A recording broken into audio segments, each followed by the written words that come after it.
I'd say. But I think he's gonna wear her out. Probably, yeah, probably. That ends I up, will not support And I it. think that's gonna be the biggest problem. Yeah. She doesn't necessarily need it. BZA is very leery about this. So just to give you a head.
You're interested. Yeah, y'all had a lot of good questions.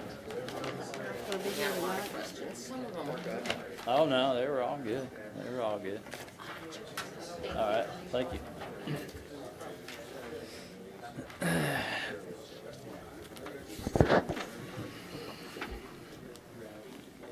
I guess it's about time, isn't it? I guess Ed and, or, are we missing a We're chair even missing a chair. or a person or what?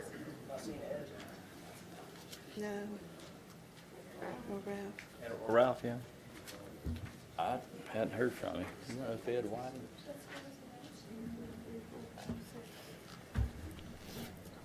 I want to call the September the 15th meeting of the Farragut Municipal Planning Commission to order. We'll start with citizens forum. Do we have anybody here tonight who wants to make a comment or ask a question about anything that's not on the agenda? Anything that's on the agenda we'll talk about when we get to it, but Mark, do you have anything? No. Approval of the agenda. We do have one item that the applicant has been requested withdrawn from the agenda. Item number 9. Do I have a motion? To approve. All those in favor?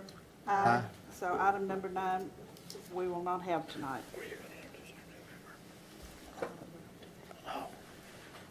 He's here.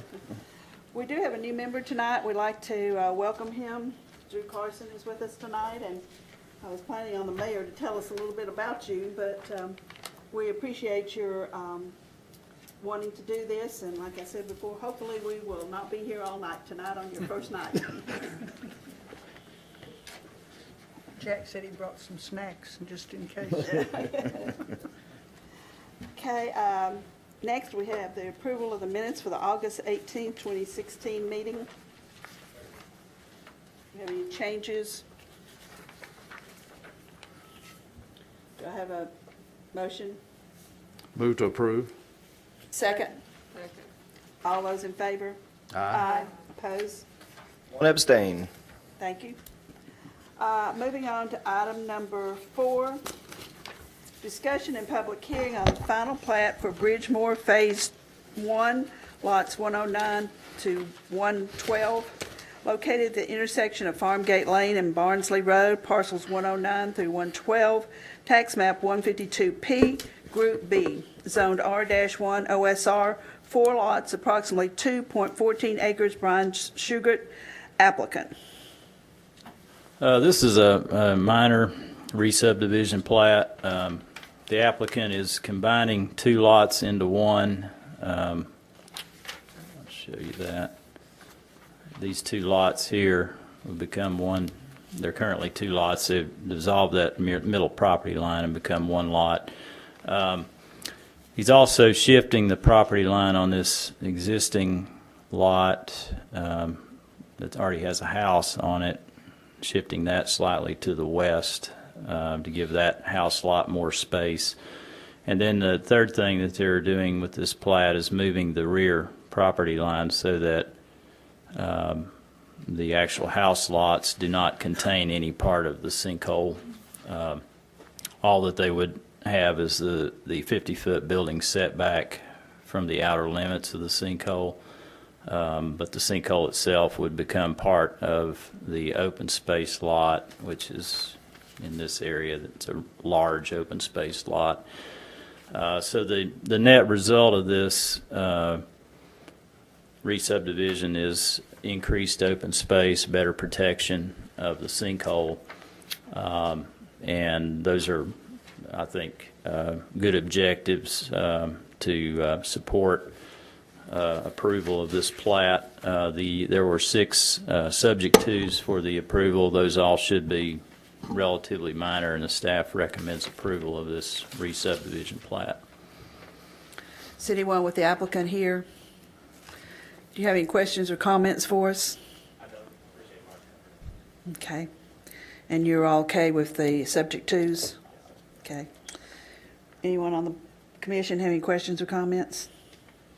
I'd like to offer a motion for approval, subject to staff's comments. Second? Second. All those in favor say aye. Aye. Thank you. Item number 5, discussion and public hearing on a final plat for Phase 4 of Briarstone subdivision, formerly Villas at Anchor Park subdivision property, located on the north side of Turkey Creek Road, across from Anchor Park, parcel 59.09, tax map 152, zoned R-1 OSMR, 19 lots, 7.391 acres, Saddlebrook Properties LLC, applicant. This is the final phase of Briarstone subdivision off of Turkey Creek Road.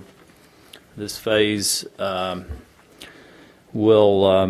concept plan was amended back in August of 2015 to include this phase. Then the preliminary plat was approved in October of 2015.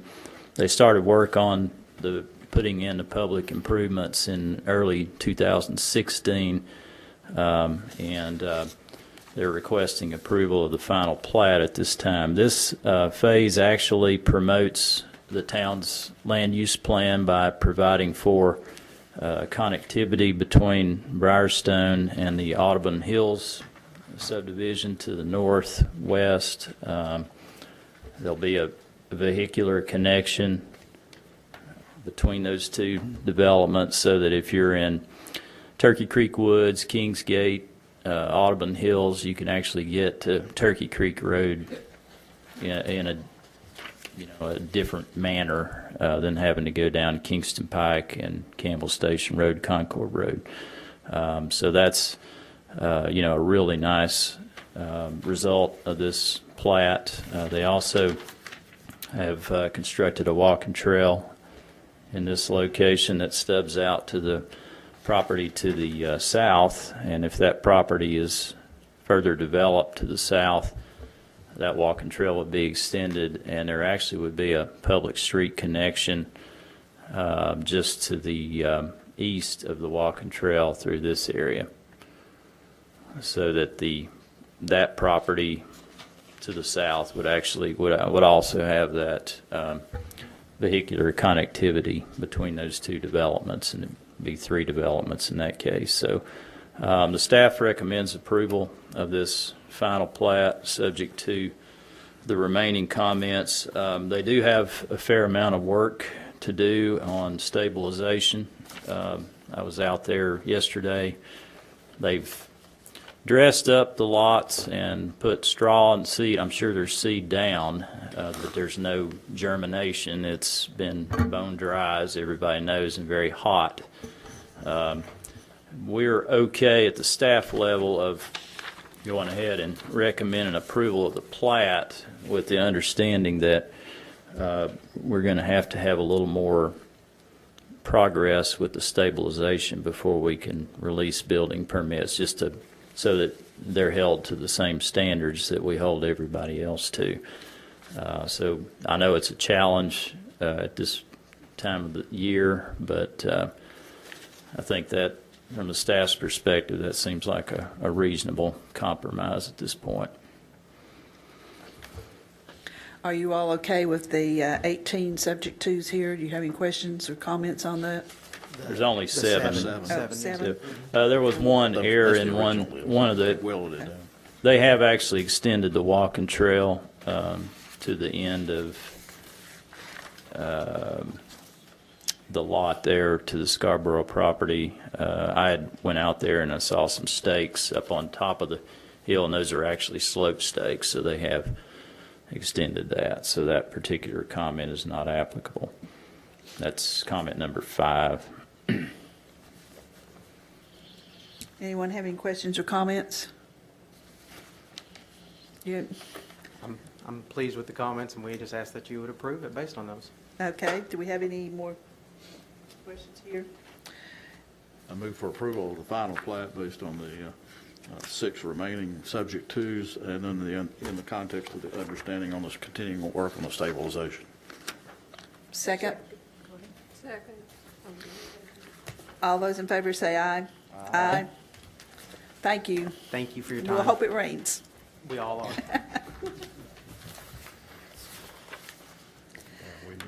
Item number 6, discussion and public hearing on a site plan for the walking trail and associated no-rise certification associated with the walking trail stream crossing for Autumn Care 3 Assisted Living. Parcel 117, tax map 142, zoned S-1, located at 400 Heron Road, 4.68 acres. Autumn Care 3 LLC, Peter Falk, applicant.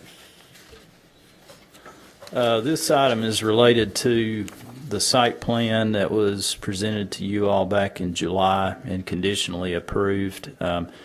This is specifically related to the bridge, the approval of the bridge and the walking trail associated with this project. There is a small stream crossing that the bridge will have to make in this general location.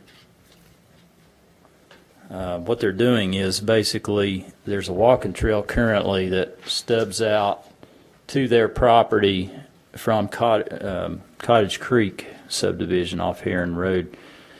They will be extending that walking trail, crossing the unmapped stream, and then taking the walking trail down to Campbell Station Road and tying it into the sidewalk. The trail will also be tied into their development through the parking lot there in the northeast corner.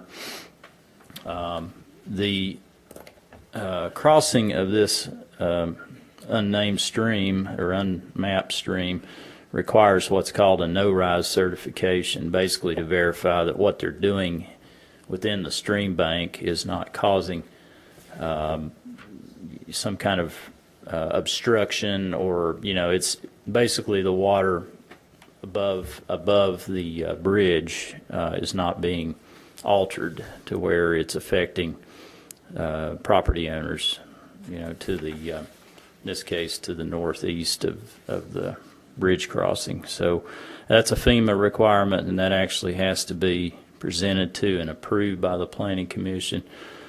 So that's the main reason why this is being brought to you. That was not ready whenever the rest of the site plan was presented to you all in July.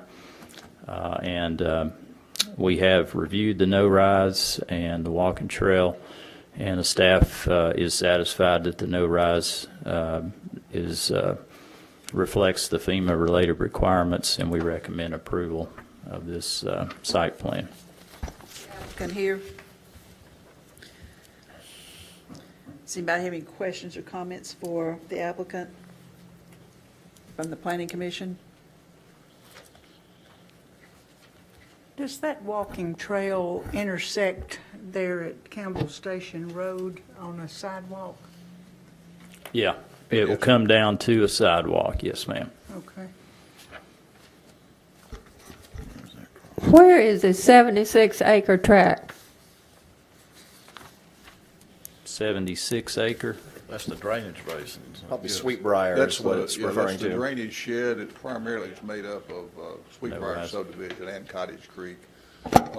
Back section of Woodland Trace also comes into that little creek. It's So really- most all around it is already developed. Correct.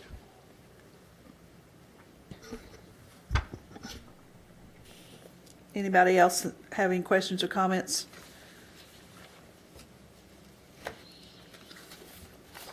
Richard, do you have anything No, else? we're good with it, thank you. Okay, you're good with the? Yes. Okay. Then may I have a motion? So moved. Second. All those in favor? Aye. Opposed? Thank you. Thank you. Item number 7, discussion and public hearing on a site plan for Foxton Country Club, parcel 12, tax map 152, zoned R-2, located at 12284 North Foxton Drive, 156.99 acres. Corey Griffiths, applicant. Rita, we are golfing members with voting privileges, so I will not be voting on this issue. Okay, thank you. I will listen, though. So this item is a relatively minor site plan. There's probably more interior elements of this request than there are exterior.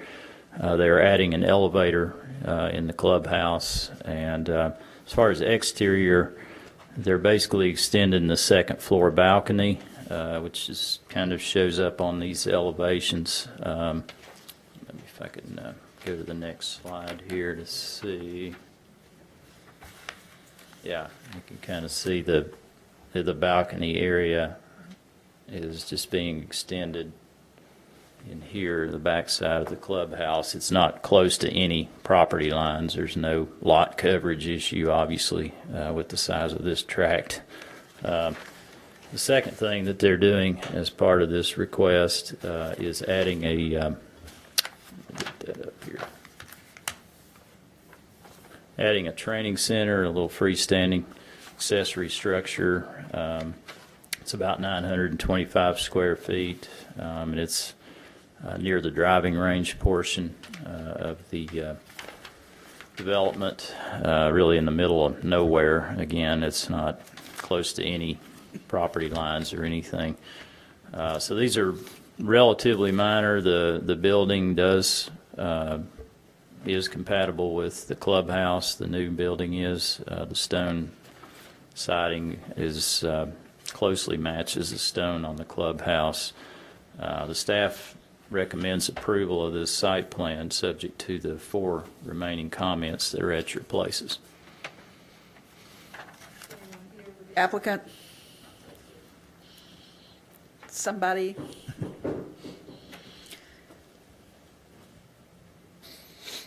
Please give us your name and address, please. Chris Rutledge. I'm with MBI, and it's 299 North Weisgarber, Knoxville, Tennessee. Thank you. Does anybody have any questions or comments for the applicant? Are you all okay with these, in agreement with the 4 subject twos? We are. I have a motion. Move for approval with the 4 subject twos. Do I have a second? Second. All those in favor? Aye. Aye. Opposed? And abstain? Abstaining. Noah and Betty abstain. Thank you.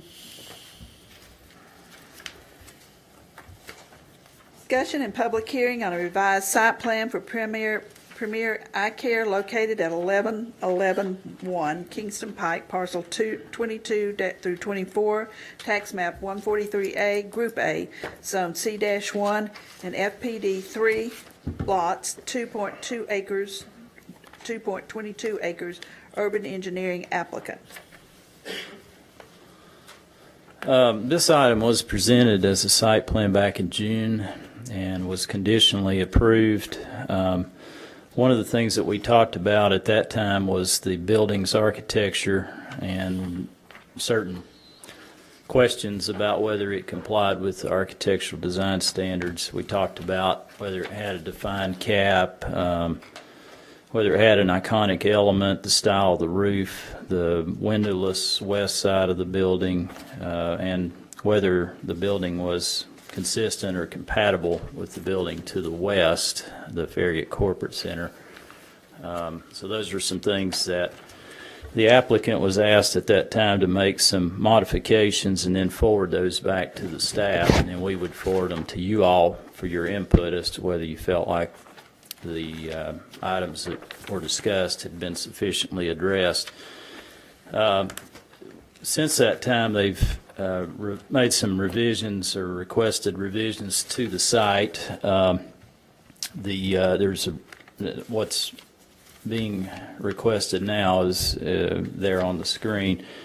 Basically, they have revised some of the grading, parking lot configuration, building configuration.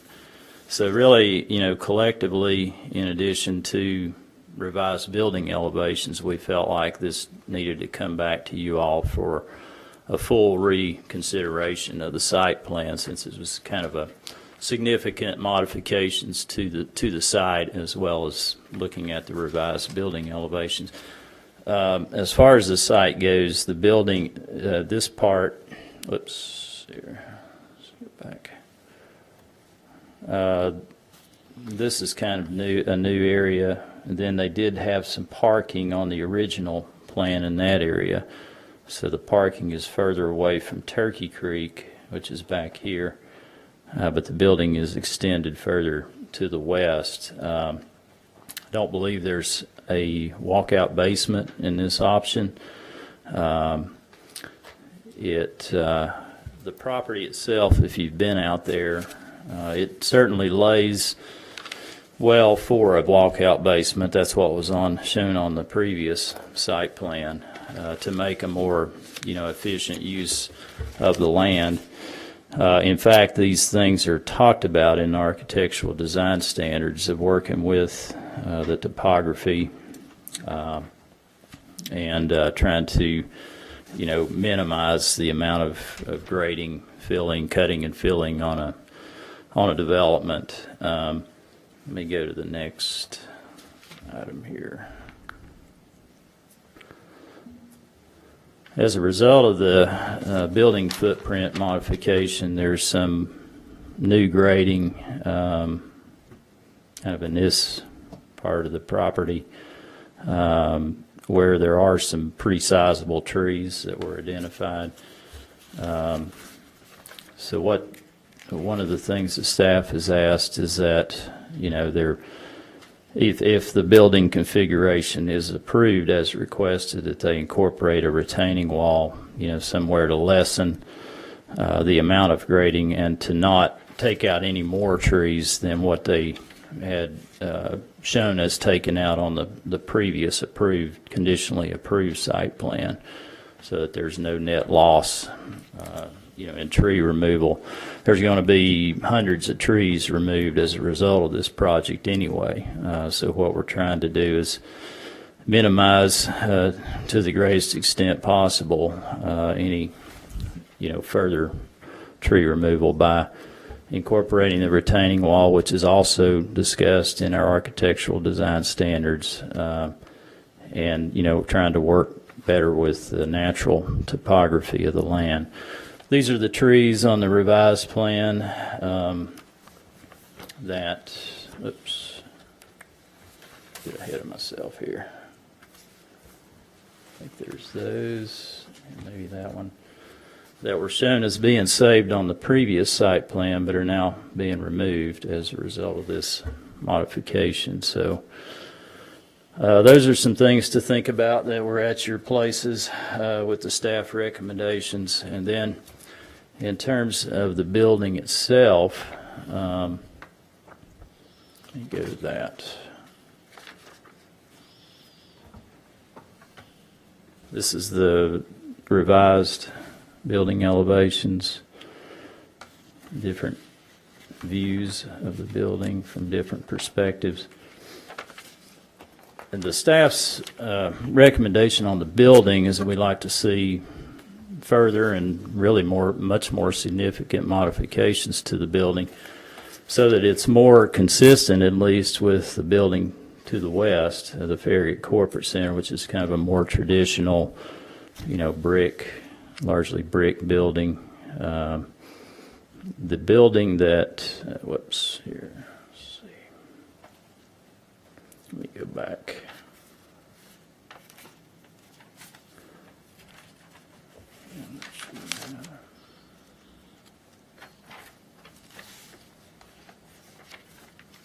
This building is,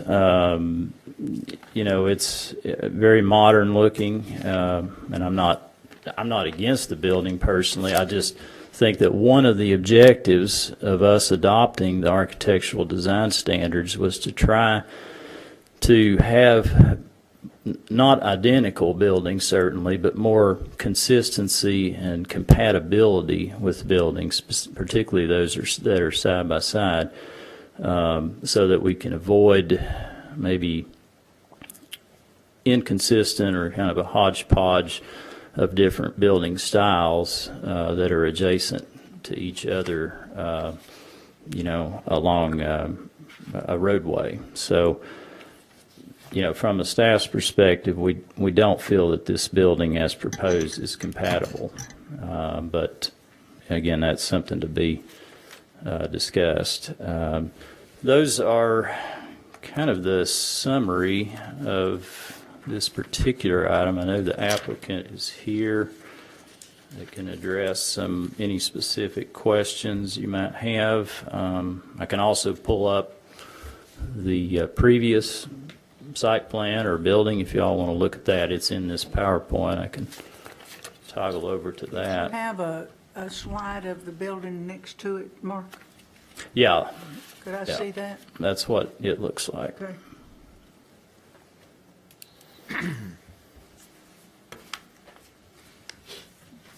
Then could I ask the applicant why these trees have to be removed there where the extra grading is being done? Yes, ma'am. Urban Engineering, 11852 Kingston Pike. Well, essentially, the site is very challenging. It drops, 30 or 40 feet from Kingston Pike to the creek. So, our hope was to avoid, a massive, in order to save all of those trees, it's going to be, a 15-foot, 12-foot retaining wall. And really, there are no guarantees that if you install a retaining wall, you're not going to kill the trees that you're trying to protect just because you're changing water, they're changing the way they're fed and so on and so forth. We would offer to, plant some additional replacement trees to mitigate those if that satisfies the commission and the, and the staff. How many trees, again, approximately, do you think are going to have to be removed? There are, I think, 4 new trees associated with the revision. There is a substantial amount on our original proposal, and that, it's unavoidable. Anything that goes on the site is going to require fill and, pretty sizable areas of disturbance, and it's just a heavily wooded lot.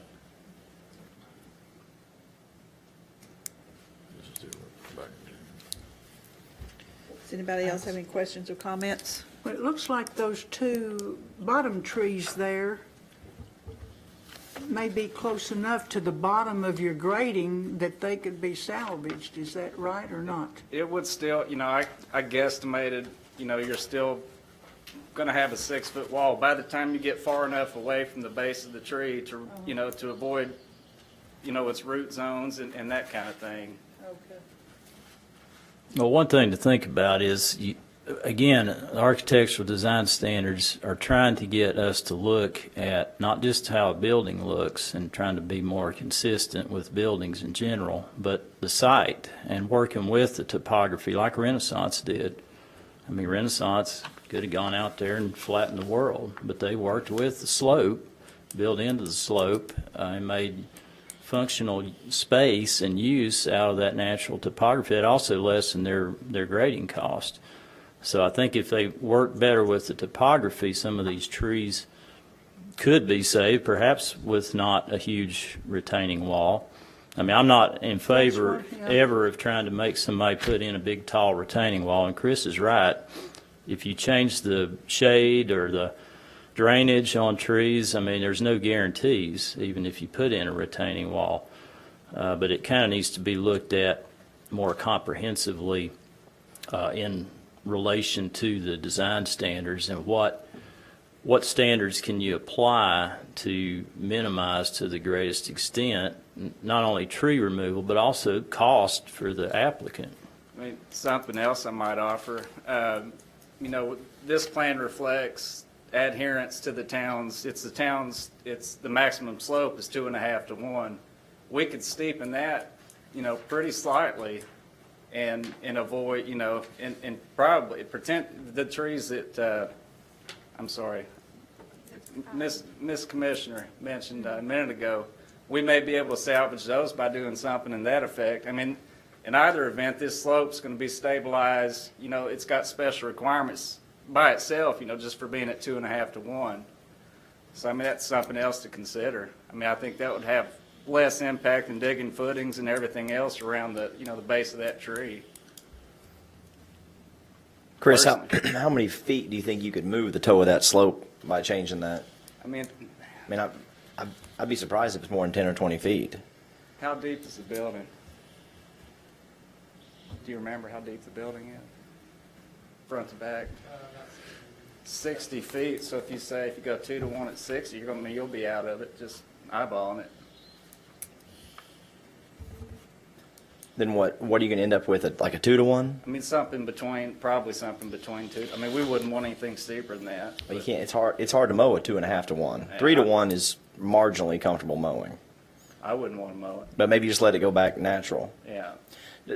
Part of this, on this western portion of this, was a suggestion. I don't know if it derived from my suggestion, but a couple of months ago when this item was before us, I was actually the one that suggested that they go ahead and grade in this area that's been reserved for future expansion, due to the fact that it's a lot easier and less invasive to grade it and get it restabilized on the front end than try to come back years from now and add whatever it was, another 1,500 square feet to this building. And so I feel somewhat responsible for this expansion. Personally, I'm glad that they've built out the site and designed the site for the capacity of what the site is appropriate for, instead of having to come back years from now and cut the trees down and regrade and figure out the fill dirt and run the dump trucks over the parking lot and so forth. There's a lot involved with that. But I'd have a hard time telling these folks, hey, you got to go spend X number of dollars on a retaining wall if you're able to get in here and follow the tree replacement plan and the formulas for those trees. I think that's completely sufficient and within the letter of our requirements.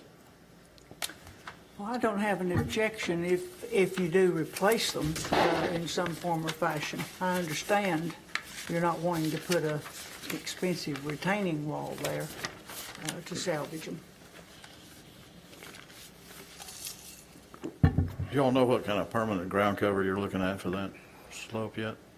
it's something that we would coordinate with the town. I mean, we didn't specify it's something that's going to be, obviously it's going to have to be, I would anticipate something, what's that grass behind the hospital?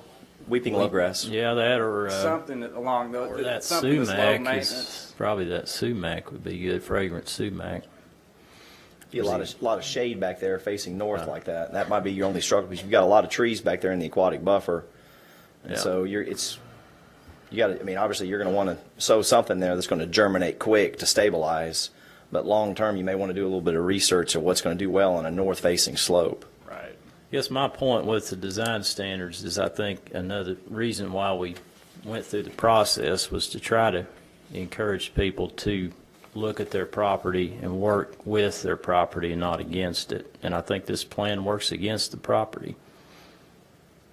I don't think it works with the property. I think their previous layout worked with the property much better because it logically makes sense to have a walkout basement. Didn't the previous site plan actually have the parking lot closer to the creek? It did? Yeah. Can you put that But on? there wasn't a lot of large trees down there. Yeah, I can put it up on the screen. The footprint of the building, as far as the only thing that's really changed on the footprint is just another 1,500 square feet on the west end of the building. So the depth of the building probably has it even changed? Yeah, the parking lot, like you said, it is closer to the stream. This is the That's same true. scale as that. This area, this is a previous site plan, so that parking is gone on the revised plan. But then you got the building is extended over to the west on the new plan.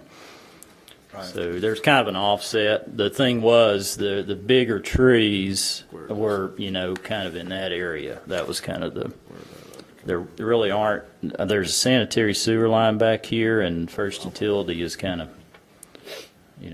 removed some trees, and there's some dead ash trees back near Turkey Creek. So there's really not a lot of quality stuff in the northern portion of this site. Now, there's really the best trees are the ones that are going to be impacted the most, and they're the ones right in the front.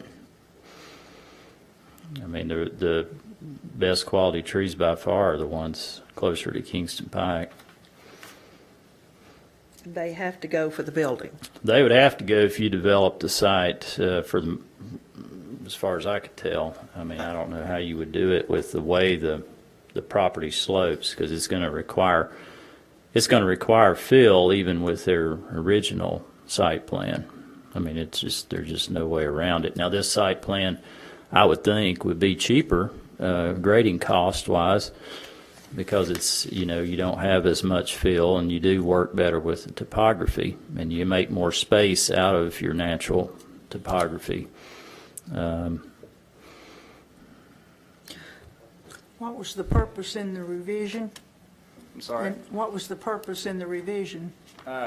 Essentially to eliminate, to reduce cost is obviously part of any project, but and they can speak to this. I think that after the budget came in, the client realized that the space, what it was going to cost to build the basement space wasn't worth it to him, essentially. If don't let me misspeak, but I'd be happy to speak to that. Brent Fry, owner of Premier Eye Care. And an address, please. 12601 Coral Reef Circle. Thank you. And I occupy that space. I think that picture of Farragut Corporate Center was our front door. And as you could see from that picture, looking at that door, you had no idea what business was in there. One of the reasons why we want to move is we've grown. When I first moved back to town, I grew up here ever since I was 1 year old. I went to Farragut school systems. I just wanted to come back to Farragut to practice. 2002, I moved back after practicing a few years in Nashville, and set up shop in the current building that we're in, and opened up cold. Didn't have a patient to my name except for maybe family. So we built a pretty strong practice by now, but we have outgrown our space. And our optical is half of my business is retail. And the whole thing, while we discussed what kind of architecture we were looking for is we need visibility. We want people to know what we are and what we sell. Wanted a beautiful space. Could have spent a lot less money on a less, I think, advanced design, but I think it'll work well in Farragut. I think they did a great job architecture-wise, making this a beautiful building. It may not look exactly like the building we're in, but that was kind of the point. I don't really want to be in a building that sits way off the road and you can't tell what's in there. My staff fields questions all the time, how to get to our office. You know, people call in, how do you get to your office? We get a lot of referrals word of mouth. We don't get a lot of drive-bys because people don't really see that we're there. So my whole goal is that we're doubling our space. We want people to know we're there. We want to bring business to Farragut. We have a lot of patients outside of the Farragut area that bring business into Farragut and they spend money. I'm sure they're going to stop and spend money elsewhere in Farragut before they go home. We do a lot of specialty contact lenses that we have people driving from Kentucky to see us. So I think it's something that'll help grow our practice by having a beautiful building like this. The glass structure is something that people can look in and see that we're an optical store. We have our clinic in the back of the space. I think it works really well for our purposes, and I hope everybody will consider the beauty of this building. I think it'll only enhance Farragut, not do anything detrimental to it. Thank you.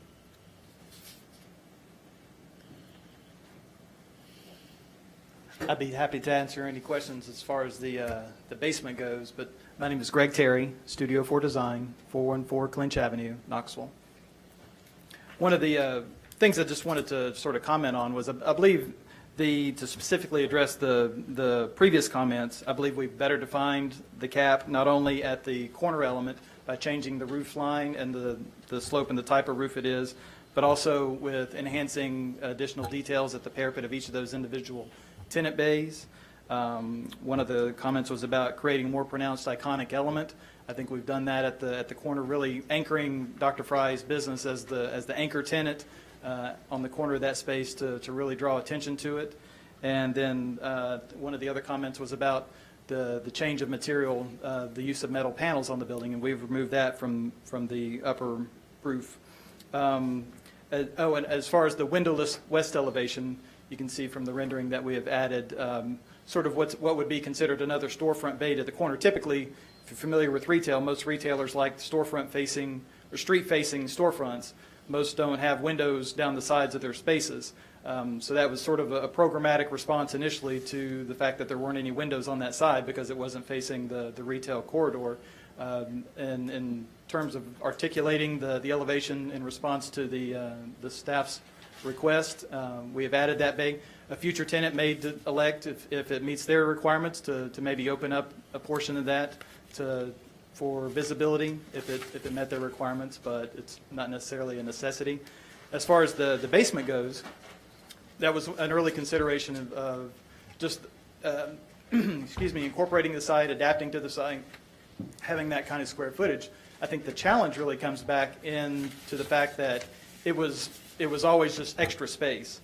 And in looking at the feasibility and the functionality of, and even from a pro forma standpoint, anything else of Dr. Fry being able to lease that space, there didn't seem to be a good sort of cost-benefit balance between the cost of shelling out and building that as leasable tenant space versus the revised option. And one of those is basically because it's not street-facing. You're building a retail center.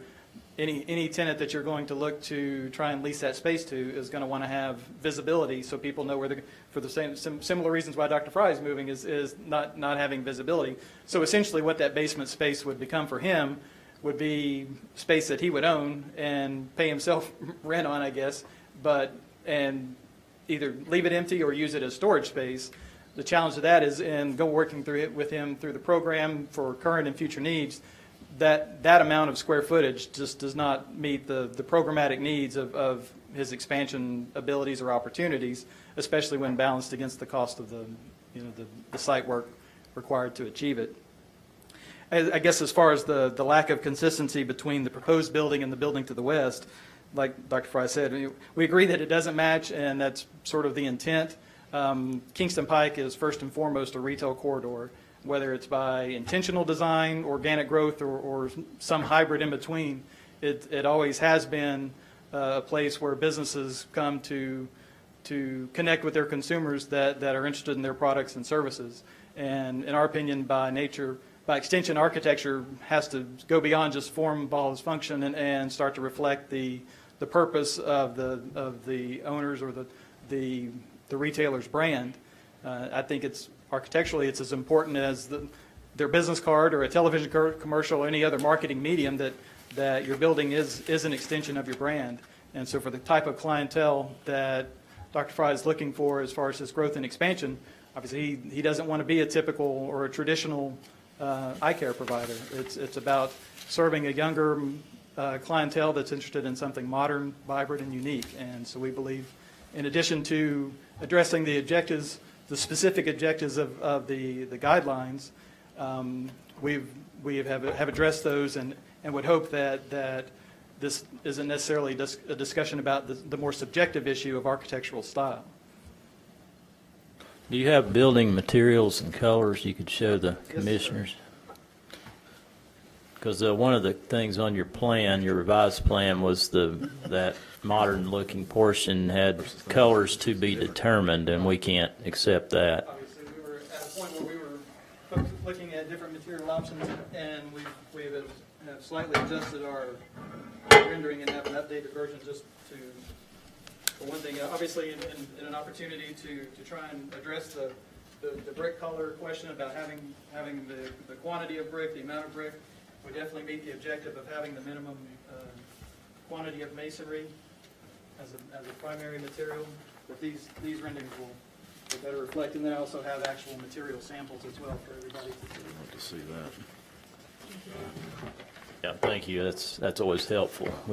Sometimes these papers, they don't show up exactly what.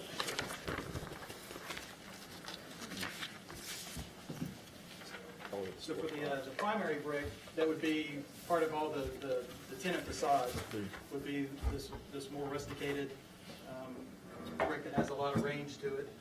And then we basically are calling out for two tones of brick, sort of a primary and then sort of a field brick that would sort of be in between, kind of define the separation between the tenant bays as well as wrap around the edge of the building. And so it's sort of an earth tones with the gray. Either one are a highly architectural brick that it's not a glaze, or they have a lot of texture and detail with them. So we feel that helps pull in a little more of that traditional flair and look. And we also have a sample of the storefront material.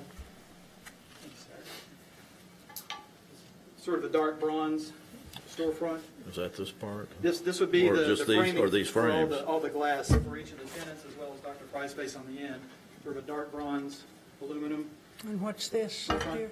This is this material right here, sort of a warm gray. We feel it goes with the, complements that color, and then it picks up on the gray tones of the brick as well.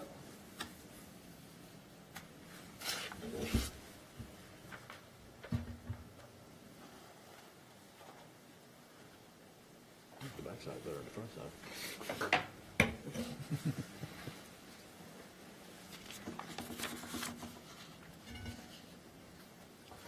Mark, is it all the glass in the end building that gives it that modern look, or what is it that kind of sets it apart? I think that's, and like I say, I'm not personally against the building in the right location, the right context. I just don't think it's I don't like that gray. with what you have to the west of it is. Looks like it's. But certainly that eastern part of the building is very modern,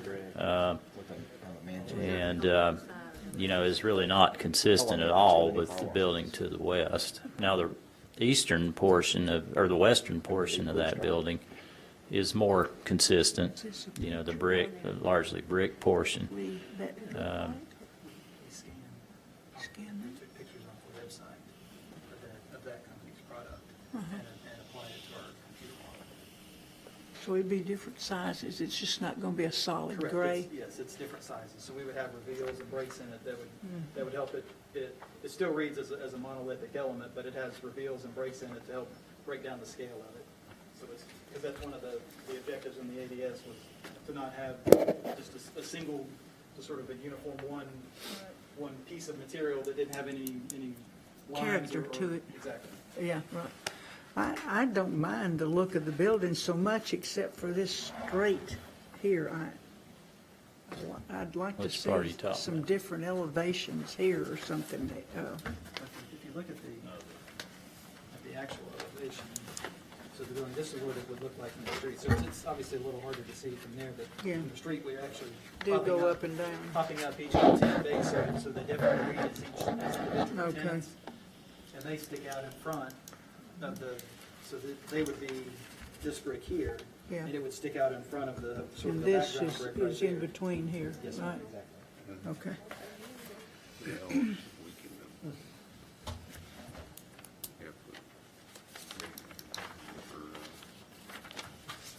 Does anybody else have any See that questions? next door building again. Pull that up, yeah. Yeah. If you remember 2 months ago when these folks came in front of us, I as well as some other planning commissioners were really critical of this building, actually the first design of this building. And we gave the applicant basically some marching orders of some changes that this planning commission wanted. And I'm seeing these changes made. I remember I had a real issue with the Admiral Road elevation and a roof pitch, as well as trying to transition to more of a traditional architecture on the west in the building. And so these folks have made a lot of changes. And I think that I'll be the first to admit that this architecture doesn't necessarily reflect the vision that I had when we drafted the design standards. And if we had exclusively wanted to require red brick and historical architecture, we probably should have included that language in the architectural design standards.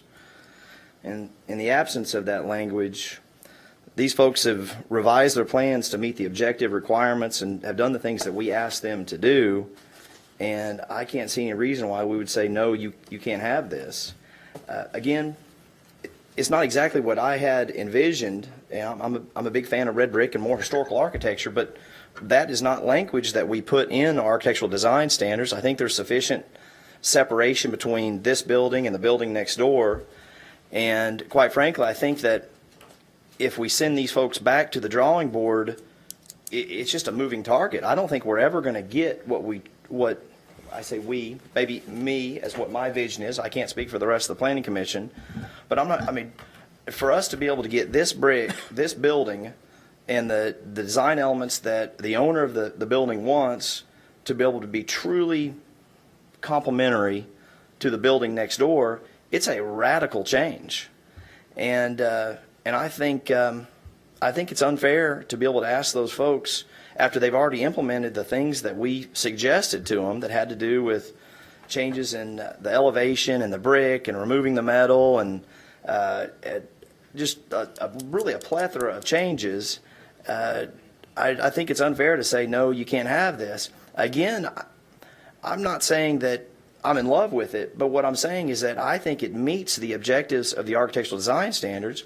And if there's something else that we think that we left out of the architectural design standards, we shouldn't hold them hostage. Maybe we should revisit the architectural design standards. Something that's important to me is that if somebody from the outside was looking into Farragut, Tennessee, and they wanted to download off of our website all of our rules and regulations, all those rules and regulations should be relatively easy, not necessarily for a layman, but for a consultant who deals in architecture, for a civil engineer who deals in site design, for a developer who deals in kind of all the facets of it, to be able to understand what our expectations are and be able to reasonably know that, okay, if I follow these expectations and this objective criteria, then we're going to be able to get approved in the town of Farragut.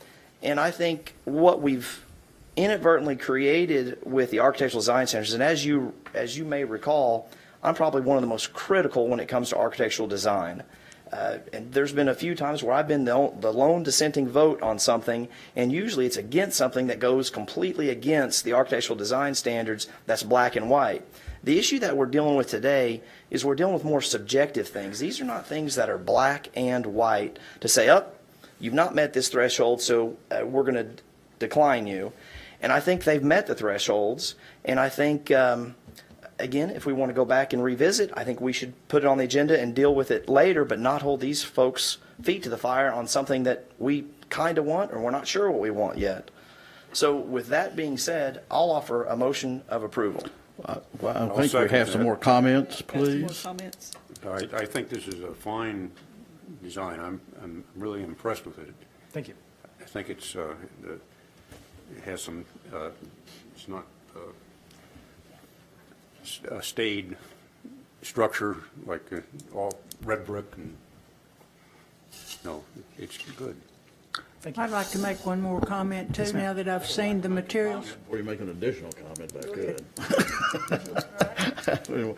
No, I mean, Noah says a lot of things in a lot of more words, but I think the architectural review standards, let me put my spin on what I think we were trying to accomplish too. We've got a town center district that we really are very interested in developing that, because somewhat it's a blank slate, but it's also got a centerpiece on the Russell House and other things that go with that.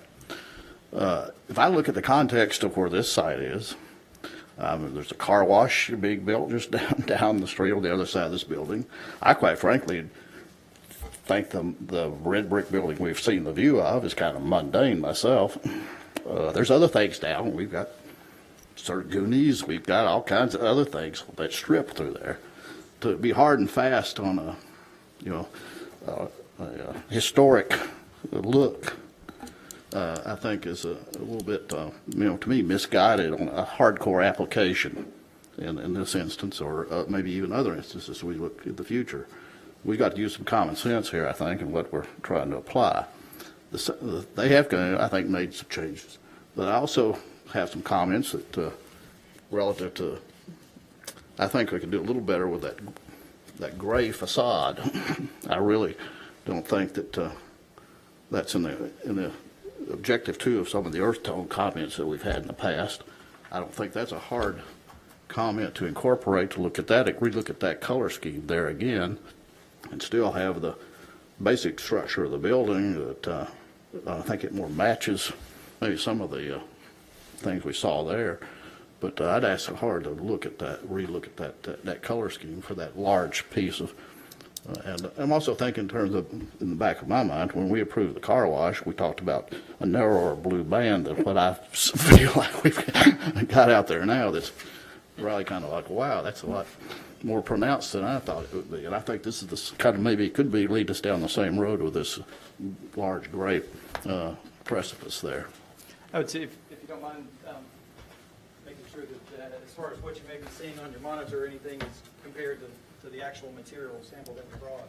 So it's not, because I know monitors seem to sometimes be a little darker gray. So I mean, that's definitely not a heavy gray. It's Yeah, I would think even it's darker, but it's also a contrast, for instance, as an example.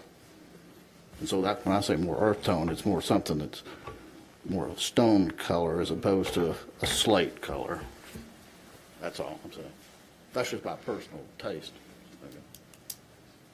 I have to agree with you on the color gray. That was the comment I was going to make as well, even though you told me that it's a varied color. It's not a solid gray. right. Like As that. a semi-natural product, it's going to vary piece to piece. So the tone's going to vary from piece to piece, as well as the way we're breaking up the facade with the lines. It's going to create different shadow lines and sort of. I just don't see the coordination, gray and the two brick colors.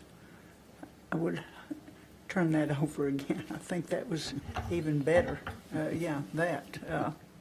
Than the gray, but that's a personal opinion too.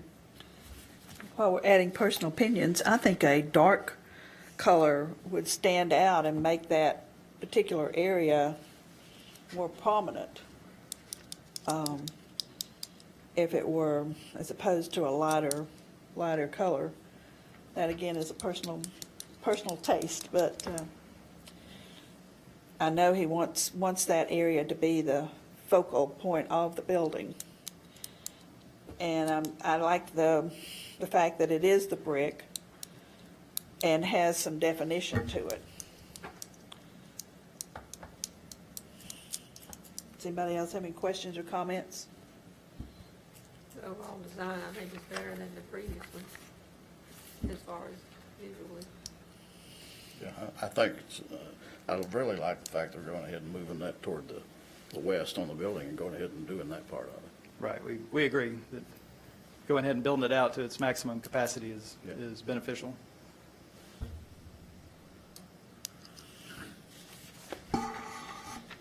Is there any chance that there's some variation of brown that might coordinate with that better than that gray I color? do know that those materials come in, a half dozen to, I think, maybe 6 or 8 different color tones that are in that sort of earth tone range. So I don't have a problem reviewing those options with our client to see if they, Yeah, the doctors have to have the final say here on what color he likes, but that's just we've expressed our opinions. sure. Mark, do you have any more questions or comments? Well, I guess just for clarification, the staff recommendations are still there except for the building architecture one. Is that what you're talking about, Noah? The other comments? I am talking about the architecture. Okay.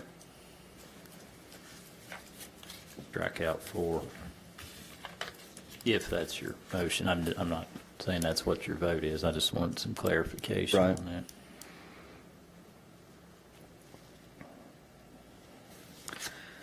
And have we come to any conclusions about the retaining wall? Well, it's up to you all. I mean, my recommendation is they need to save the trees that were shown to be saved on the previous, and I'm sticking to that. And there However you go about doing that.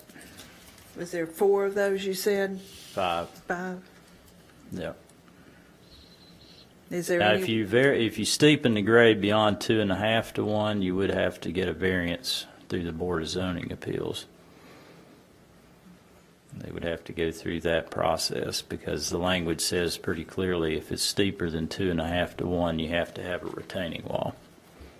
I guess Chris may have a comment or two regarding the slope of the trees, but I would say from the standpoint of getting into variance positions and propositions, we're already at a kind of a point where, the goal is to obviously keep the project moving forward without negatively affecting any of the other issues and, be able to start doing some site work before the winter months set in. So we would hope that a variance path is not, a directive that we would need to go down to further delay getting started on the building and getting Dr. Fry in his space next year.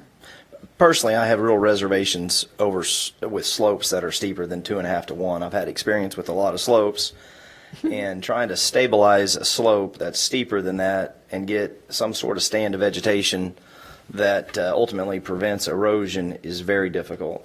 So personally, I'd be more of a fan of taking out the trees, replacing the trees as per the tree preservation replacement ordinance, and getting it stabilized as it's drawn, which I believe is drawn on a 2.5 to 1. Is that right, Chris? I agree with that completely, Noah, because fiddling around with stabilization is expensive and oftentimes counterproductive. Replace with light trees. Yes, we'd be happy to replace with similar trees. Obviously, from a size standpoint, we. Oh, well, couldn't no, do- But a they similar. wouldn't live. A similar type of tree, we'll definitely work with you on adding back any additional trees that were different from the previous plan. Any more questions and comments? Motion? I'm going to offer a Who made motion. Didn't you make a motion, no? I did. I probably I need to second it. revise that motion based upon the staff's comments. I'm going to make a motion to approve item number 8, discussion public hearing on the revised site plan for Premier Eye Care, subject to staff's comments 1 through 8, with the following accepted, which would be item number 3 and item number 4. Have a second? Second. All those in favor? Aye. Opposed? For coming. Thank you very much. Even though that wasn't a part of the motion, I would really hope that before we look at the site plan again, that you might consider another color. We'll take it under consideration. Thank you. Oh, you like that I color? think Ed St. Clair said he was worried a too dark of a color would have too much contrast. And then, Roseanne said she wanted a lighter color. I don't think we'll ever find a consensus. I wanted a little darker color. And I think Ed wanted it lighter. No, I just wanted it not gray. Not gray, just some other color. Item number 10, discussion on the text amendment to the Farragut zoning ordinance, Chapter 3, Section 9, attached single-family residential district R-2, subsection C11, to amend the setback provisions for accessory structures. Gregory Huddle, applicant.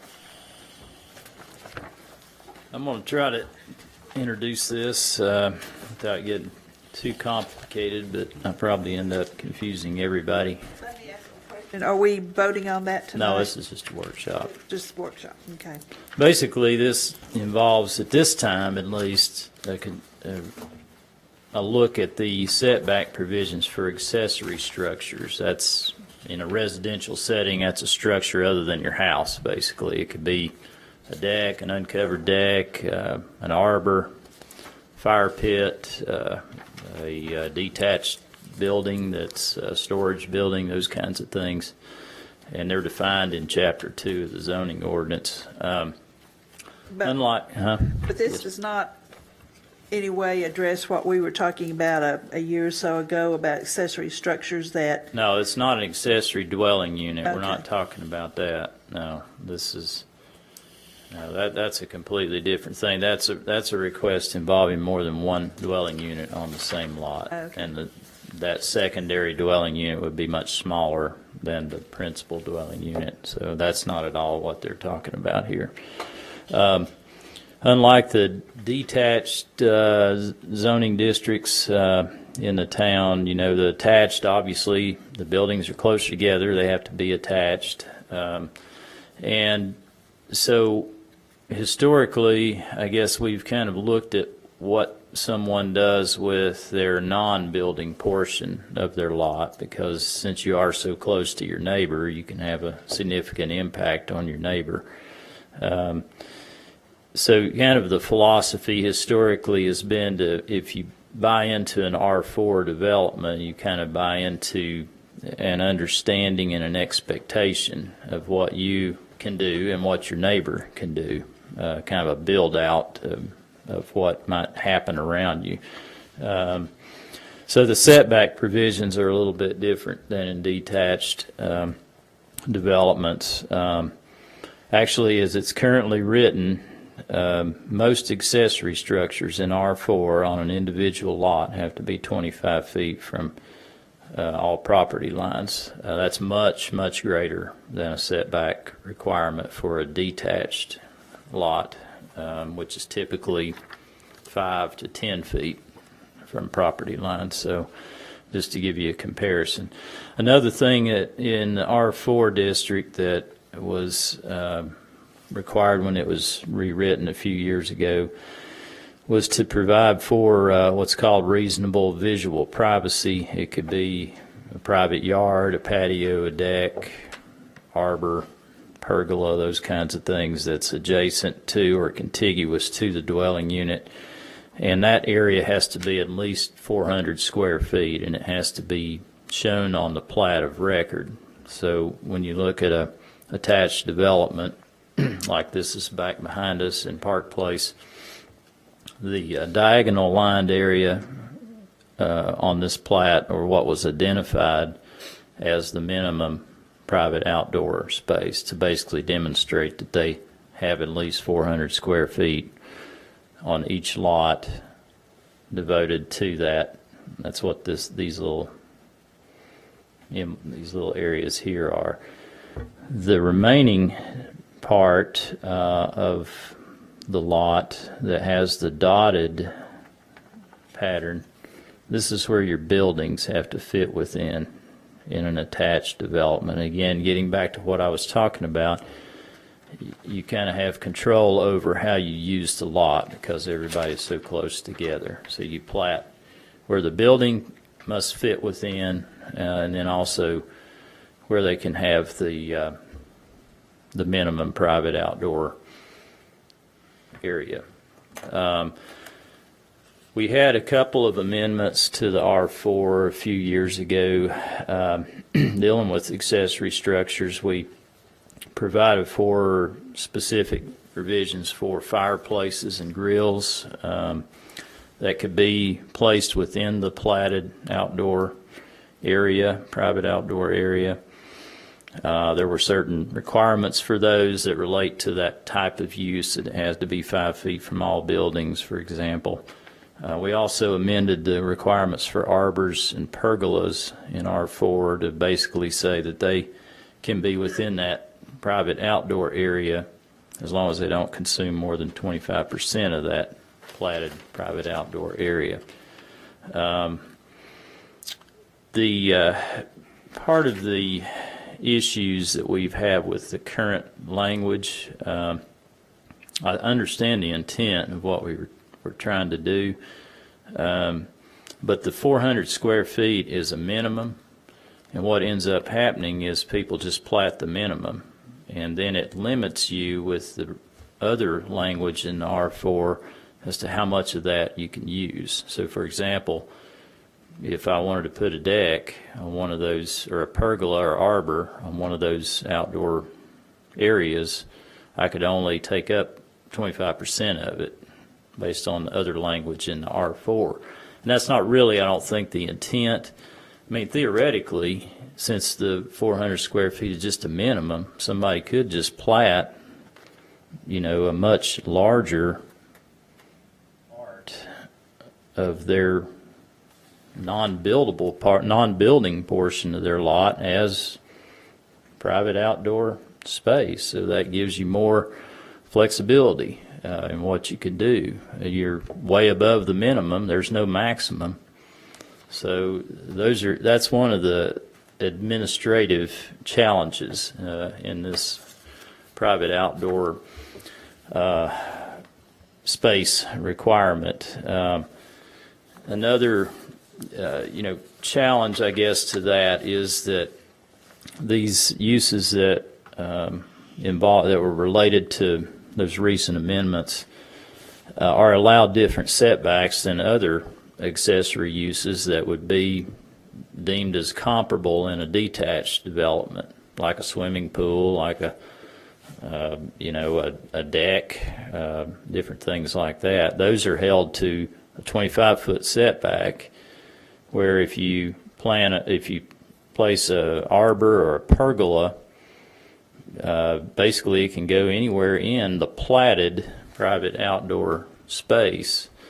So if you were to plat your private outdoor space on lot 43 all the way to the boundary, you could potentially have an arbor covering that whole area.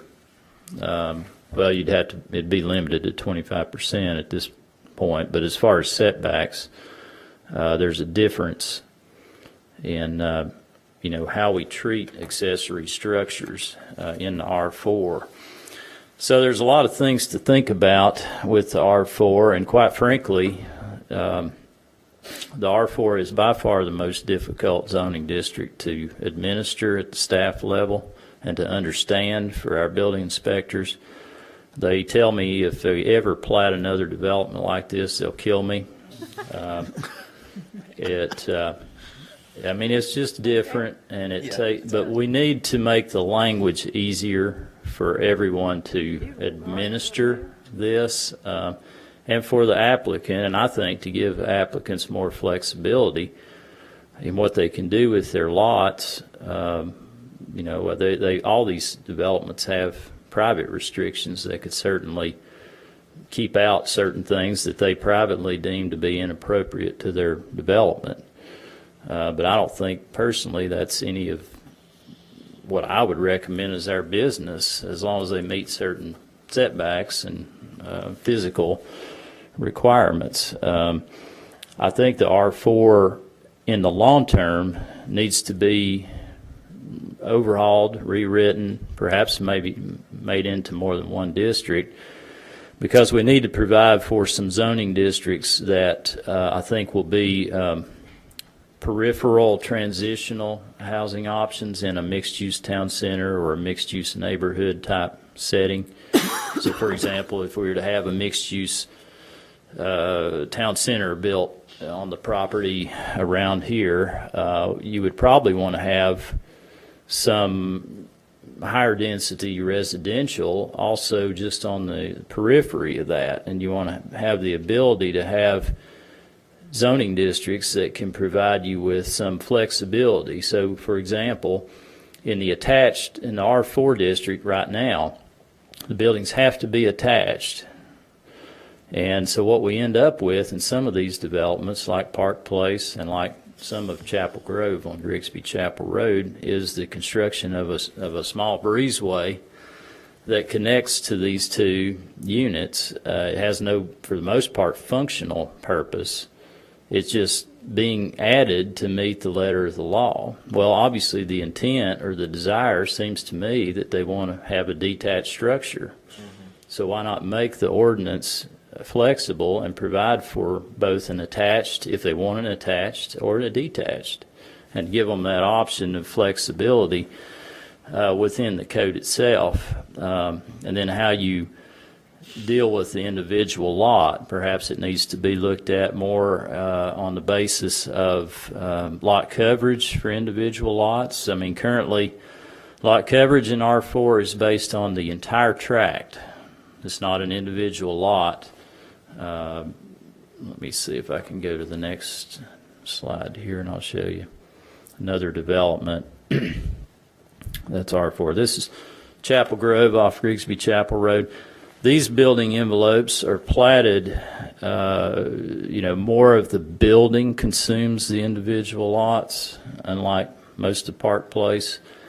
And the way basically this plat is addressed in the plat notes is that your building, and a building is a structure with a roof over it, and any other structures that are non-buildings have to fit within this gray area. So that does give you a little more flexibility in that kind of lot platting layout, but then you still have the 400 square feet of platted outdoor area that's required for each individual lot, and they've chosen to place those along the east end of the property. It backs up to Little Turkey Creek, or North Fork of Turkey Creek, which is probably a good choice in that location. So, there's a lot of things that in the moment what the applicant's requesting is basically more flexibility with accessory structure setbacks. But in the long run, I think we need to really look at the R4 district comprehensively and think about transitional housing options that would be consistent with their land use plan, that would give us some flexibility to transition from a town center or a mixed-use neighborhood to a more traditional single-family detached type of development. That may require a couple of different attached, detached, mixture type developments, almost similar to the OSMR, where you got the cottages at Price Farms. They have some attached buildings in there, and they have some detached ones. And that's kind of market driven. So a lot of these things, I think, need to be addressed with their attached single family. I personally would, I don't know if I would say I would just get rid of the private outdoor area requirement. I think it's very confusing the way it's currently written. If we do keep it, the accessory structures, personally, I think accessory structures, unless there are some that I can't think of right offhand that might be offensive in a tighter development like this, that they ought to be held to the same setbacks. And whatever that setback needs to be, maybe it does need to be greater than a detached development, but I don't think it needs to be 25 feet, because some of these lots are barely 25 feet wide. I mean, some of them are 40, 50 feet wide, so, there's just no way you could do anything and meet that 25-foot setback. So it really does need to be revisited. And I've thrown out a lot of information. I probably have confused you all thoroughly, but bottom line is what they're wanting right now is to revisit the setbacks for accessory structures in our current R4. And I'm not opposed to that, but I do think we need to think about this more comprehensively in the long run. Well, it sure seems to me that it's counterintuitive that a home can be closer to the property line than a deck or a swimming pool or an arbor. I'm all for setbacks, but I just can't see. I can understand maybe from a small lot perspective and having privacy in your backyard. So I kind of understand where the 25-foot probably derived from years ago, being that we wanted folks outdoor areas to have separation. But it sure seems that 25 feet, based upon, when I'm thinking about Park Place in particular and how some of those courtyards are set up, some of those courtyards actually go right up to the property line, and you've got one of the houses is right on the property line, and their courtyard actually runs right up to the house. And so I'm not sure how we're addressing the privacy issue in that scenario. And quite frankly, Park Place, they're probably less concerned about privacy from your neighbors because you're right there next to your neighbor, and I think that's part of the attractiveness of that particular neighborhood is they wanted small lots and they want to get to know their neighbors. So I definitely understand. I also have always been bewildered over the 400 square foot rule, and I know, again, I'm sure it derives years ago by trying to force feed something, but I think what Mark was saying, being market driven, that the rules of economics is going to determine the outdoor space, and if heaven forbid, a builder builds something without an outdoor space, I'd be surprised if they even sold it. Yeah. And so these are one of those things that I think it's real difficult for staff to be able to approve a site plan for a building permit, especially as difficult. This one's not as difficult. Chapel Point, what do we call it? Chapel Point? Not Chapel Point. Chapel Grove? Chapel Grove. Yeah, this is Chapel Grove. It's not quite as difficult as Park Place, but when you look at those pre-platted footprints with the pre-platted outdoor areas and how difficult it is to try to plan that, much less review a site plan and make sure that particular house is in compliance every single time it comes to the staff, I do think we may want to look at more of a cohesive look at R4 and in addition to this setback for accessory structures. Yeah, and you throw in that 25%. Right. Totally agree with you, Rob. The applicant is here. I mean, they're here to talk about what they're specifically looking for. If you have any questions of them. Tell us who you are and give us an address, please. My name is Greg Huddy. I'm with C3 Studio Architecture and Planning, and the address is 312 South Gate Street in Knoxville. Could I pass out a couple more images that we didn't include in the presentation? Really just kind of to give you an idea of the type of space we feel like is appropriate in a neighborhood such as this. They are tight neighborhoods, and with tight neighborhoods typically, and we work in tight neighborhoods, traditional neighborhoods all across the country, and these are not unusual in those types of neighborhoods. So really, I think, as Mark was stating, is the big problem is pools just weren't addressed yet. When the R4 district was created, just like a couple years ago, fireplaces and grills and arbors had to be addressed. I think now coming and saying we'd like a pool, that's just the next up as far as accessory structures. And I don't think many would disagree with them being completely logical in this type of neighborhood. So I don't think we're asking for something unusual. I think we're the first people asking for what is probably normal in a development like this. It's worth mentioning that the site plan is a little bit unusual in that it is at the end of a cul-de-sac in the neighborhood. It is buffering against open space that will remain open space, and it is a secondary lot. So it is not something that you might see very often in a neighborhood such as this, but our clients purchased the lot, is expanding their house, and would like to leave room for a pool, which does seem, in my mind, completely logical. So that's kind of where we are. I think, again, we're just asking for the consideration of a pool as an accessory structure to go certainly closer to the property lines than 20 or 25 feet. And as you can see in the images, pools in traditional neighborhoods that are confined and are tight, T&Ds, traditional neighborhoods, are not unusual. And as a matter of fact, they fit in quite well to the concept. We practice architecture in very urban areas in different parts of the country, and I believe pools are permitted in all of them, most of them up to the property line, as a matter of fact, so you could actually have a wall between your neighbors and fountains and such coming off of the wall into the pool. So we feel pretty comfortable with the application. As Mark said too, that when we met with staff, we didn't find an allowance for the pool. So that's kind of why we're here. It's gonna delay us by quite some time.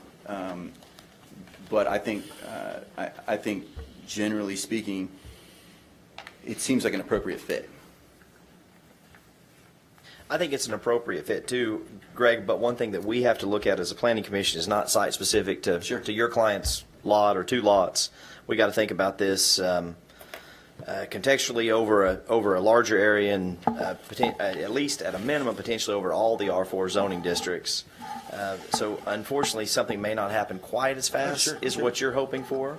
And but again, you're kind of the guinea pig here, and you brought something to us that we really hadn't really digested, and I think there's a lot of reasons why we should take some time and spend some more effort and figure out how to draft something, and maybe we draft something in the short term to kind of address some of the low-hanging fruit needs, and then maybe we draft something longer term that addresses some of these other things that have created some hardship for staff and probably some builders over the years trying to figure out what you can and can't do.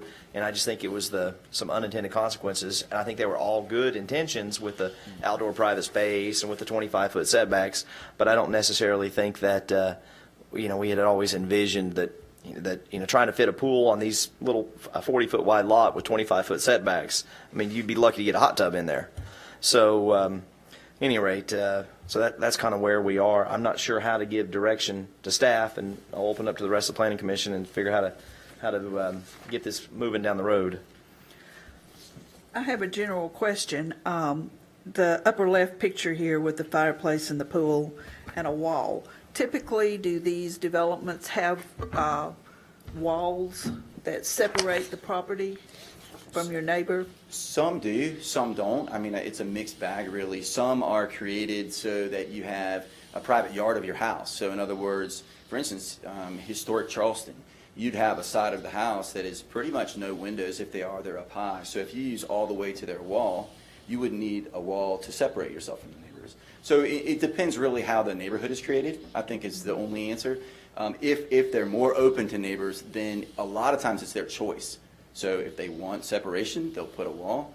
Usually that wall has to be on the property line, so you don't have two walls, which gets a little awkward. But so yes and no, it's done both ways. And they pretty much fill up the space of this, obviously, I suppose, backyard with the pool and but they pretty much fill up the whole space? That depends too. Lots, we work with lots anywhere from 25 by 100 to 40, 50, 60 feet wide. So it depends on how much space is left. I mean, you'd be surprised how creative people get in tight spaces. So some of these end up in the backyards, end up being small gardens. They end up being dog runs with very little going on except a place for the dogs to play. So it really is completely all over the board with what people use their outdoor spaces for. The only guarantee is when you buy a lot this small, you want to use every inch because you don't have that much. Do they, Is it consistent within a development, what people do? Are they required to, some developments require everybody to have the wall, or is that vary from development to development? It varies somewhat. The neighborhoods that require, not many neighborhoods require a wall. They do say if you have a wall, it must meet these. So your corners must be brick, the entire thing must be brick, no more than 8 feet in the back, 4 feet in the front. So they are very specific on what type of wall you can build, but not many of them require the wall. Typically, do people do a wall, or is that all over the place too? You know, that's a little bit, it's a little bit dependent on what type of neighborhood it is. For instance, if you were going to build this lot out and only have 400 square feet of private yard, you might not even need a wall because you're so confined. If you've got an entire backyard that your platted 400 square foot is really a small portion of, then you might feel like some enclosure actually does you some good. So I think that's Mark hit it earlier, I think that's what makes these neighborhoods great, and whether they're historic or whether they're new, traditional neighborhoods, is that there's a lot of flexibility, and with flexibility you get variety. And so if you control the variety so you don't get something unsightly, then it's really kind of nice to have a little bit of variety, in my opinion. Controlling that variety is a covenant of the neighborhood. Generally, that's correct. Whether it's in the CCRs or whether it's in architectural guidelines. Generally, the neighborhoods we actually design, we would have architectural guidelines separate from the covenants. And is that pretty typical of everybody who does what you do? To have separate architectural guidelines? Right. Typically, yes. We're working in a neighborhood in Virginia that's it's a bit of a mess because their guidelines are in the covenants. Much preferred to have them separate because they kind of change here and there, and you don't want to have to revise covenants every time you want to, allow a different material in a fence. When a wall is allowed, is it the responsibility of the owner that wants the wall to coordinate it with the neighbor? You said it needs to be on the property line, right? Yes, and sometimes that's whoever gets to it first, and sometimes they coordinate, sometimes they split the cost. So again, some of that depends on, sometimes the developer does them before they sell the house.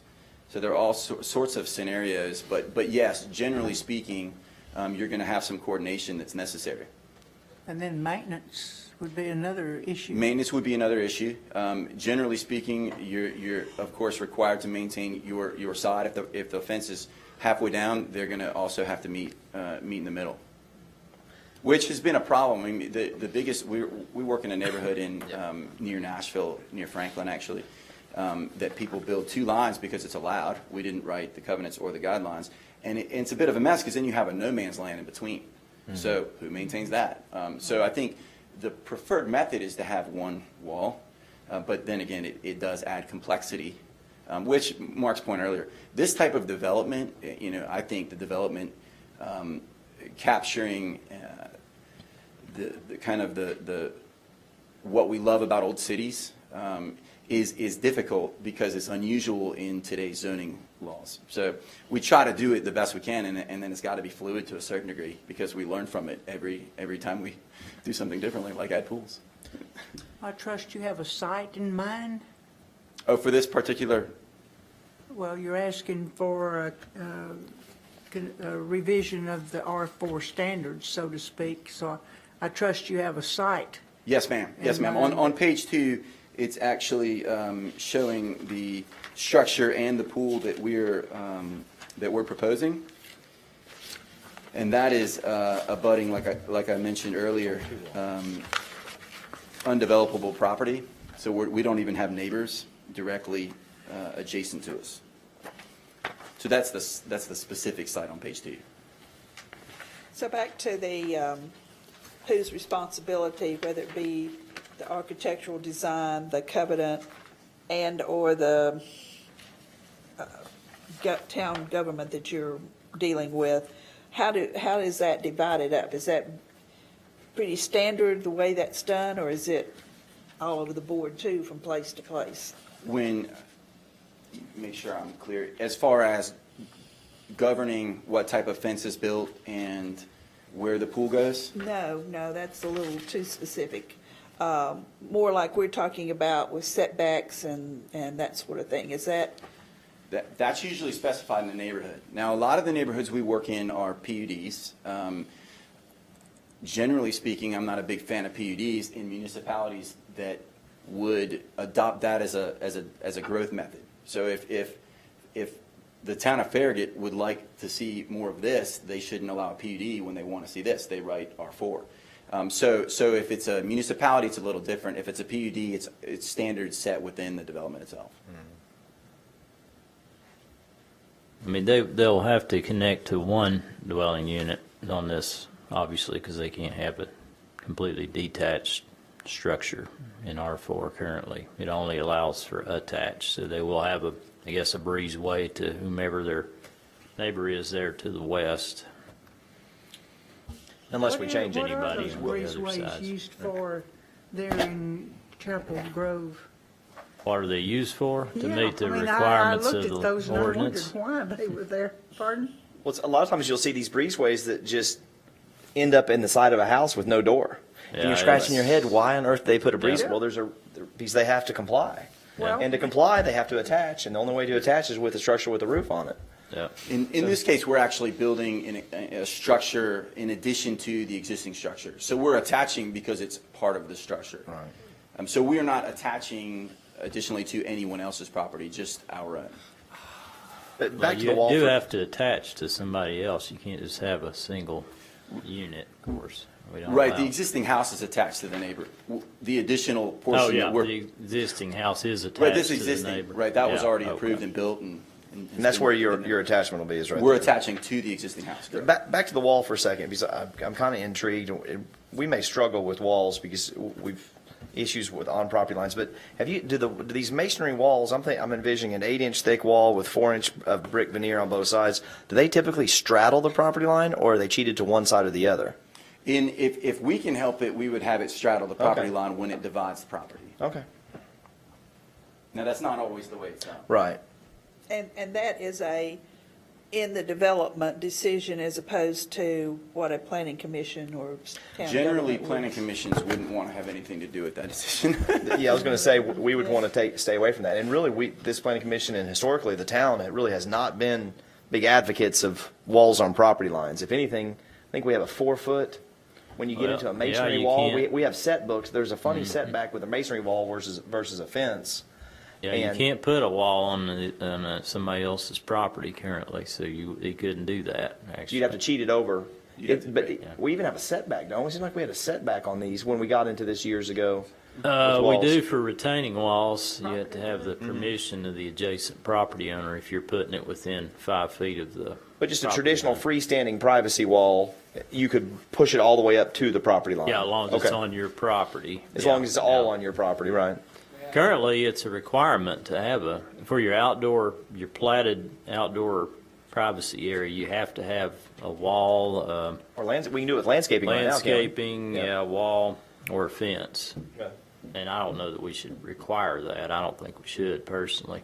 And of course, with a pool, there's a requirement for, Safety. Yeah, fencing for the code, building code, right, sure, yep. May I inject something here? My name's Gerald Kress, 1911 Shady Hollow Lane. I'm the builder and have designed the houses at Park Place behind us here, the subdivision we're talking about. Just want to clear a couple things up about the wall.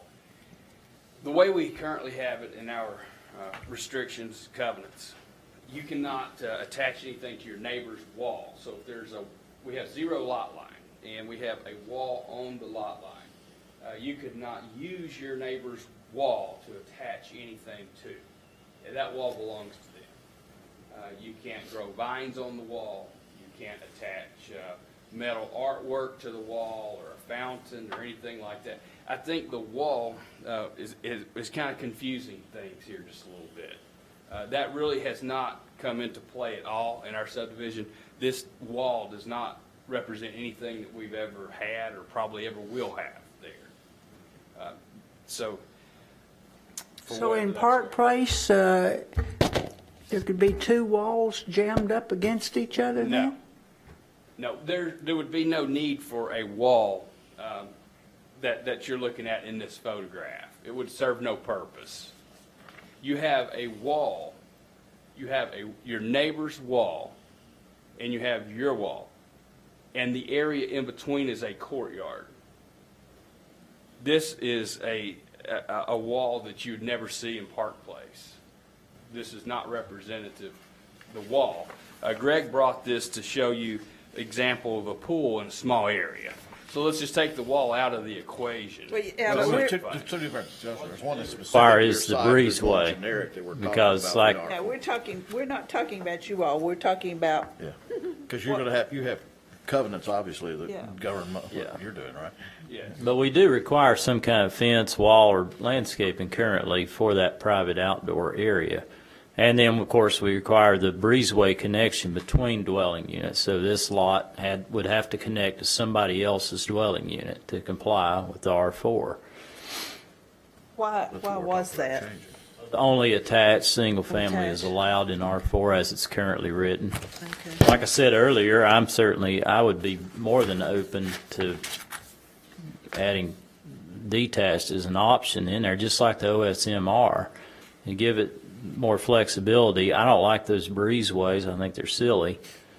They look silly, and they make them look good in Park Place, quite frankly. I mean, they actually, amazingly, they blend them in very well.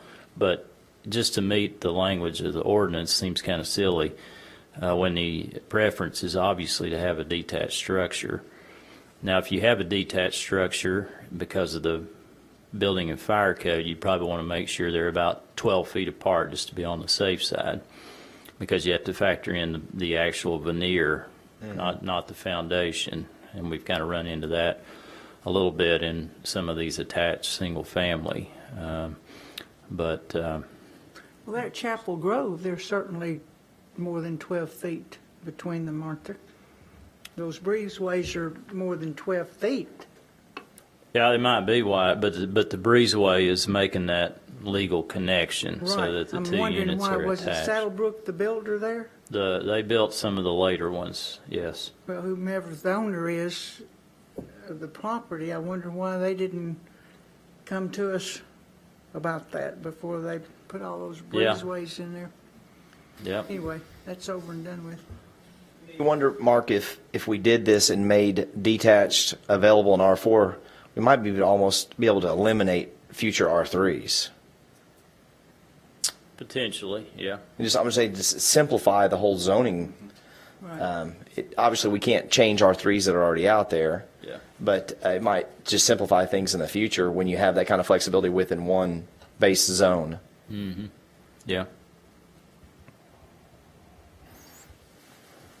Yeah, we'd have to look at, again, like I mentioned earlier, there's two things at play here. There's a short-term Band-Aid, and then there's really what needs to happen, the overhaul of the R4 and potentially other zoning districts to make them kind of consider, kind of like what we've done some in the commercial recently and in the S1, just giving it more flexibility, more consistency with our adopted plans.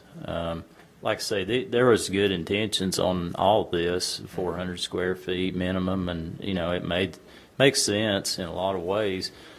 But just, I don't know, personally, I just don't think it's necessary. I would rather give the builder and the homeowner more flexibility on how they use that non-building space on their lot. Within certain, of course, limitations. I think you do have to have some kind of setbacks, and that would make it certainly easier to administer as well. So because we start saying, well, we'll allow swimming pools to be within 5 feet, but then there'll be some other accessory structure that comes up that we didn't think about a few months from now and say, well, why didn't we do that? I'd rather do it more comprehensively, and unless there's some use that I'm not thinking of, and just basically treat all accessory structures the same and hold them to the same setback, whatever that may be. Else have any questions or comments? if I could mention for a second, I'm involved with a lot of our buyers at Park Place that come through.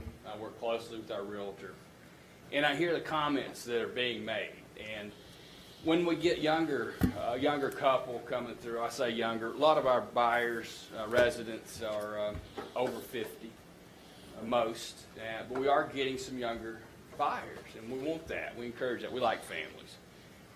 And one of the first questions that I hear is that them ask is, can we have a pool?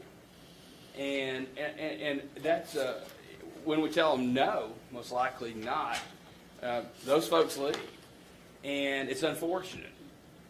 A pool's very important to a lot of families, and then one of the nice things about R4 is the density of R4. You get more units per acre, and because you can put them closer together. And it makes the houses more affordable because the lots are more affordable. And so, you know, I would encourage the Planning Commission to think about that aspect of it. We don't want just retired folks living in R4. We want families. And if you go to, nothing against retired folks, we love them, but we like a variety. And if you go to Charleston, and I spent a lot of time in Charleston, spent many nights downtown, walking, looking in courtyards. You'll find, like Greg has showed you here, some even tighter, much tighter spaces than we have at Park Place that you see in Charleston. Much closer, buildings much closer together, and they have small pools, and a lot of the courtyards in much smaller areas, and they make it work. And so. I would encourage the commission, if we can put a Band-Aid on this and let the owners go ahead and hopefully you guys find a way to let them do the pool, and then revisit the R4 in its entirety. And I've been at some workshops with Mark in the efforts of getting this started. And I think R4 is a good zoning. It just needs a lot of work. Okay, thank you. Anybody else have any questions and comments now?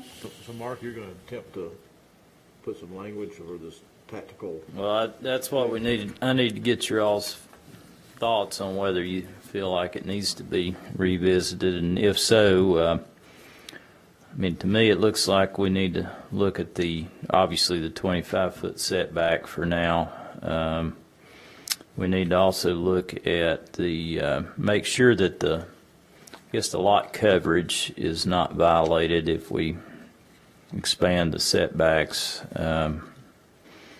which it shouldn't be in this development. It's got that huge open space, and it's got a lot of open space around the periphery of it. To look also at the other uses that we recently made, a few years ago, maybe added different provisions for, and just basically change that so that all accessory structures, kind of my thoughts, would be treated the same. And perhaps, I don't know what a reasonable setback would be. I don't have a problem with the same setbacks as detached, 5 feet or out of a platted drainage utility easement. And then I don't also see any look reason. at it in coordination with R3. Well, I think that's a longer term question. Okay. But we certainly need to look at it more comprehensively, because we need to look at the attached, detached, and try to get away from this breezeway thing, over time.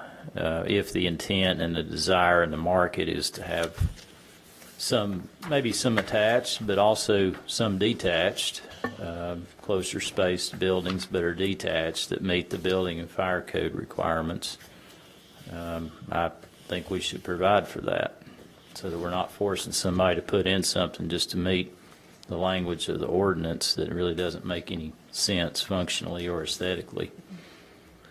Mark, today I looked at R4, and it said, and I understand the whole development, has to meet things, but it said 35%, when I pulled it up, it said 35% total building coverage, 60% total coverage for the lots,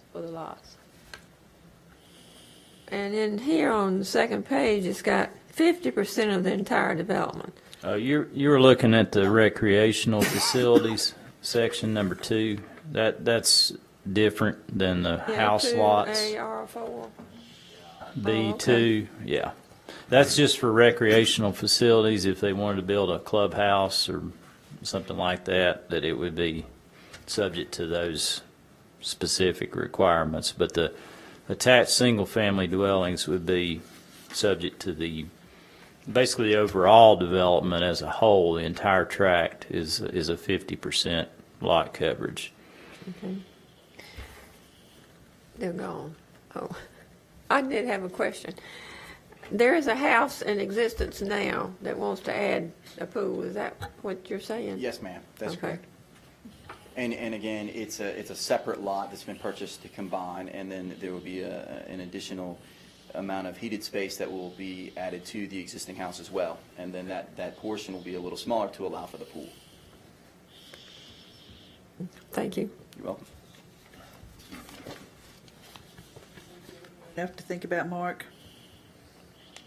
Yeah, probably. I mean, it's not all that complicated in the short term, I don't believe. Okay.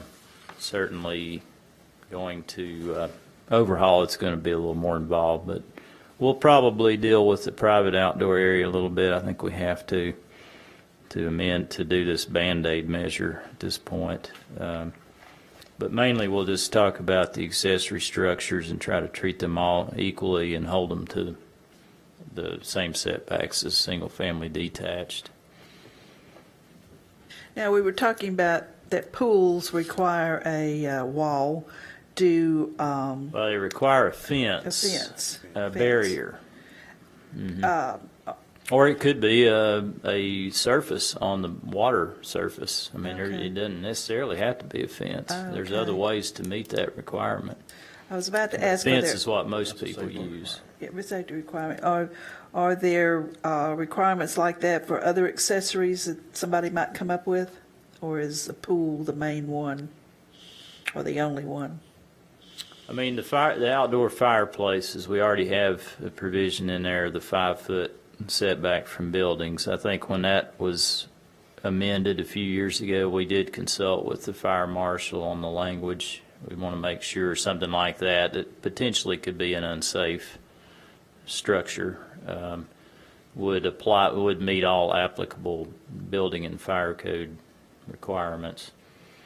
Okay. I can't think of anything right offhand. That's why I don't like to get in the business of trying to spell out individual things, because you inevitably always forget about something. And I'd rather just treat them all equally and the same. And if there's something that the subdivision itself finds offensive, they can address that in their covenants. Okay. And that's just my opinion. It makes it easier from the town's perspective to give them that kind of flexibility. Okay. Everybody got that covered pretty good? Okay, then in that case, we'll move on to item number 11, and we actually have utilities at this point. Every month I ask about that. Discussion and public hearing on a final plat for the Town of Farragut Public Works property, parcel 74, tax map 130, 731 Fritz Road, zone S-1, T overlay, and OS-P.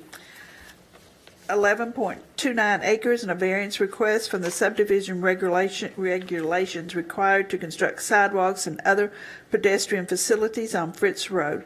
Professional Land Systems, representing Tennessee Concord Telephone Company, applicant. This is basically a request for the extension of a utility. There's overhead utilities along Fretz Road all the way up to the town's public works property at the end of Fretz Road that backs up to the interstate. And what the applicant is requesting is approval of an easement to plat the easement that would contain an underground telecommunications line that would basically go along the north edge of the Public Works driveway, and then it would terminate into an existing easement that's associated with the monopole cell tower that's on the town's Public Works property. So that's really what they're requesting at this time.